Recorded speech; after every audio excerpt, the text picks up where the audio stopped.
কি করছে, কিন্তু প্রশাসনকে একবারও স্বীকার করেছে যে তারা এই মুহূর্তে স্টেবল না বা অস্থিতিশীল অবস্থা চলছে? সবাই জানতে হবে, স্বীকার করতে হবে, স্বীকার করতে হবে। প্রশাসনকে একবারও বলেছে যে আমাদের এখন অবস্থা খারাপ বা আমরা অস্থিতিশীল অবস্থায় আছি, এর জন্য আমরা এই চেষ্টা করতেছি, সেটাকে প্রশাসন বলেছে? আমাদের পূর্ব ঘোষিত দাবি, এই ব্যাপারে আপনারা অবগত আছেন,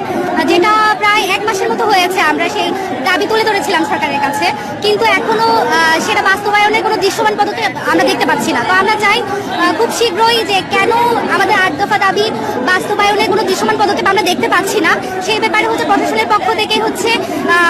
যে তাদের কোথায় দুর্বলতা আছে, যে কি কারণে বাস্তবায়নের কোনো পদক্ষেপ নেওয়া হচ্ছে না, সেই ব্যাপারগুলো খুঁজে বের করে অতি সত্বর আমাদের 8 দফা দাবি বাস্তবায়ন হোক, সেটা আমাদের চাওয়া। পাশাপাশি হচ্ছে এখনো পর্যন্ত আমাদের সংখ্যালঘু সম্প্রদায়ের হচ্ছে বাড়িতে, মন্দিরে অগ্নিসংযোগ, হামলা, তারপর তাছাড়া আমাদের সীমান্তে কেন আমাদের অবস্থান করতে হচ্ছে, এই ব্যাপারটা সীমান্ত হত্যার বিচার সহ,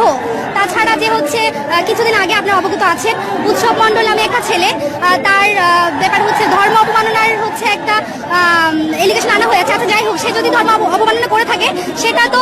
আইনসম্মত উপায়ে তার বিচার হতে পারতো, কিন্তু আমরা যেটা দেখি খুবই নির্মমভাবে তাকে আইন শৃঙ্খলা বাহিনীর উপস্থিতিতে তাকে হচ্ছে হত্যার একটা প্রচেষ্টা চালানো হয়, যেটা খুবই দুঃখজনক। আমরা চাই যে দেশে আমাদের